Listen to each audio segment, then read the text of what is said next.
Get ready. 5 seconds. Start.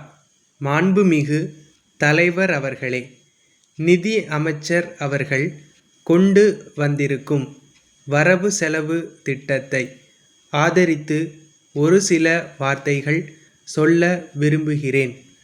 முதலாவதாக, மனிதனுக்கு உணவுதான் மிக முக்கியம் என்ற வகையில் விவசாயத்தை பற்றி அதிக கவனம் செலுத்தி இருக்கிறார்கள்.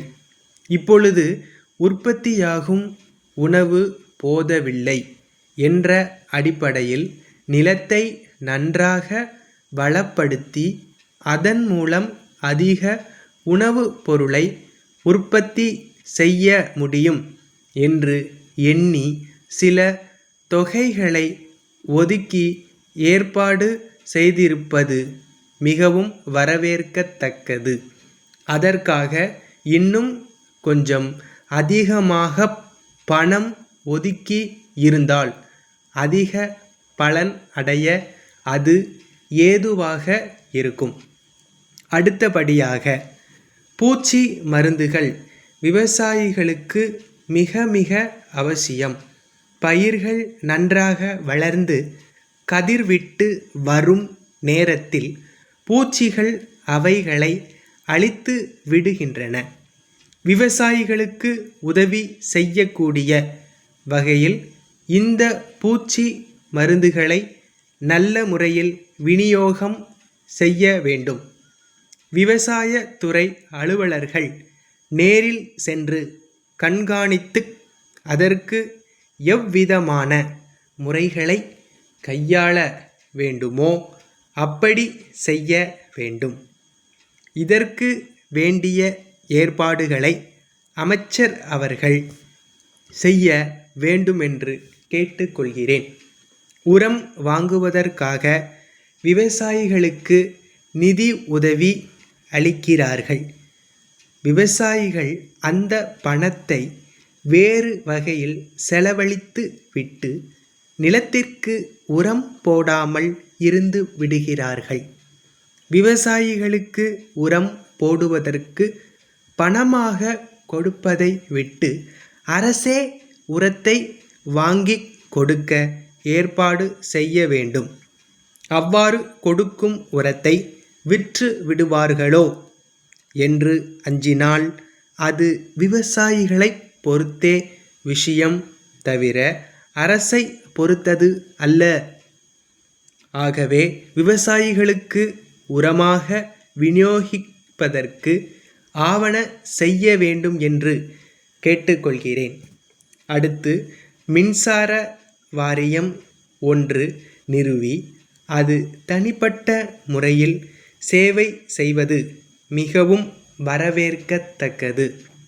எல்லா கிராமங்களுக்கும் தகுந்த அளவில் மின்சார தேவையை பூர்த்தி செய்வதற்கு ஆவன செய்ய வேண்டும் என்று கேட்டுக்கொள்கிறேன். 1000 கிராமங்களுக்கு இந்த ஆண்டிலேயே மின்சாரம் அளிக்கப் போவதாக வரவு செலவு திட்டத்தில் அறிவிக்கப்பட்டிருக்கிறது. இது போதாது என்பதுதான் என்னுடைய கருத்து. மென்மேலும் அதிகப்படியான கிராமங்களுக்கு மின்சாரம் நீட்டிக்கப்பட வேண்டும் என்று கேட்டுக்கொள்கின்றேன். கிராம கைத்தொழில்களை ஊக்குவிப்பது மிக மிக அவசியம்.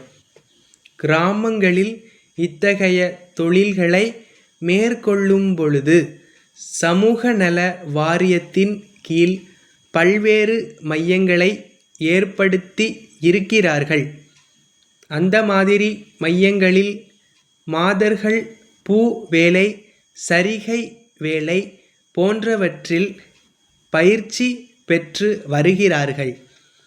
அந்த இடங்களில் ஏற்கனவே சமூக நல வாரியம் கொடுக்கும் மானியத்தை கணக்கில் எடுத்து கொள்ளாமல் கிராம கைத்தொழில்களுக்காக இங்கு ஒதுக்கப்பட்டிருக்கும் பணத்திலிருந்தும் இந்த மையங்களுக்கு நிதி உதவி அளித்தால் அங்கு உள்ள மக்கள் நல்ல பலனை அடைவார்கள் என்று சொல்ல ஆசைப்படுகிறேன்.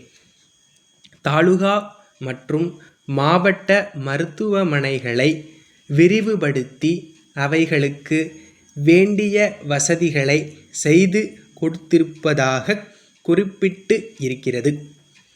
அதோடு கிராம பகுதிகளிலே நடமாடும் மருத்துவமனைகளை ஏற்படுத்தினால் கிராம மக்களுக்கு அது மிகவும் பயன் உள்ளதாக இருக்கும் என்று இந்த நேரத்தில் சொல்ல ஆசைப்படுகிறேன்.